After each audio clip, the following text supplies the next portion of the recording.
আজকে আমি আবারও একটি নতুন রেসিপি নিয়ে চলে এলাম। দেখুন এখানে নিয়েছি আমি শূকরের মাংস। তো আজকে আমি বানাবো শূকরের মাংস কষা। তো মাংসগুলোকে আমি ধুয়ে আগে পিস করে নিয়েছিলাম।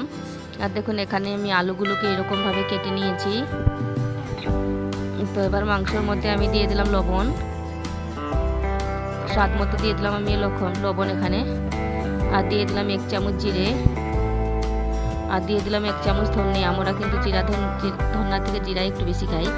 আর দিয়ে দিলাম রং অনুযায়ী হলুদ, আর দিয়ে দিলাম লাল মরিচ 1 চামচ। তো আমি কিন্তু রান্নার সময় কোনো কাশ্মীরি ব্যবহার করি না। তো দেখুন আমি এখানে 2টার মতো পেঁয়াজ এরকমভাবে কেটে দিয়েছি।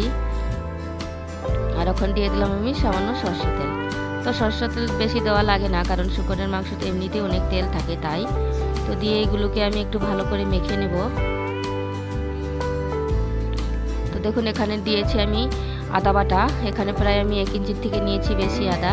আর এখানে আমি 2টার মতো নিয়েছি রসুন, 2টা আস্তা। আর দিয়ে দিলাম 2টার মতো পেঁয়াজ বাটা। তো সবগুলোকে দিয়ে আমি ভালো করে মেখে নেব।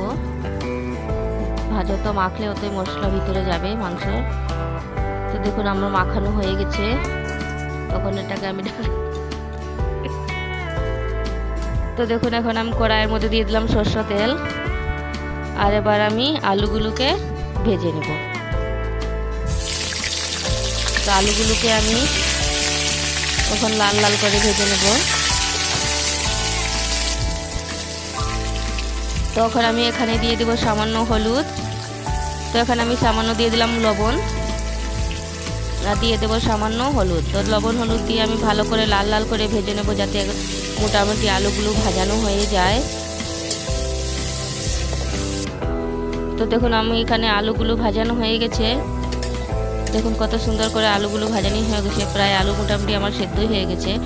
তো এখন আলুগুলোকে আমি নামিয়ে নেব। তো আলুগুলোকে আমি সব নামিয়ে নিলাম। আমার রেসিপি যদি ভালো লাগে, আরও নতুন রেসিপি পাওয়ার জন্য যে যেখান থেকেই দেখছেন, আর আমার চ্যানেলটি সাবস্ক্রাইব করে দিন। আর সবাই তো ভিডিও দেখেন, একটি লাইক দিয়ে দিন, সবার কাছে রিকোয়েস্ট। আর আমার রেসিপি কেমন হয়েছে কমেন্ট করে জানাবেন। তো দেখুন এখানে আমি কুচানো পেঁয়াজ দিয়ে দিলাম।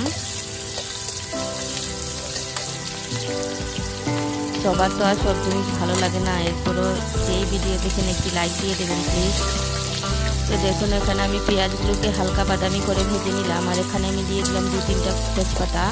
তো আগে আমার দাদি কিন্তু তেজপাতা বেটেই সবজিতে দিত, এরকমভাবে দিলেও খুব দারুণ লাগে খেতে সবজি।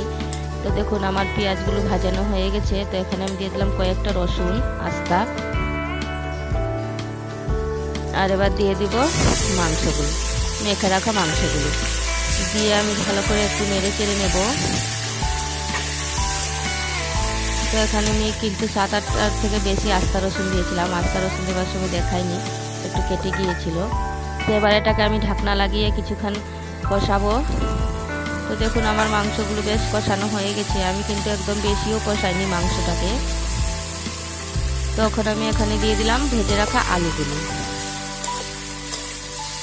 তো ভেজে রাখা আলুগুলো দিয়েও আমি আর একটুবার ভালো করে নেড়ে চেড়ে নেব।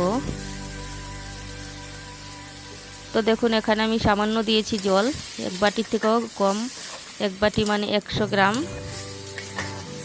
গ্রামের মতো এখানে আমি জল দিয়েছি।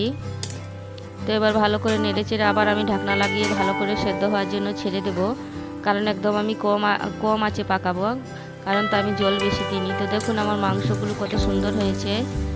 তখন আমি দিয়ে দিলাম গরম মশলা। তো গরম মশলা আমার কাছে গুঁড়া ছিল না, তাই আমি শিলে পাটায় বেটে দিলাম। তো এবার আমি 1-2 মিনিট মাংসটাকে নেড়ে চেড়ে নেব।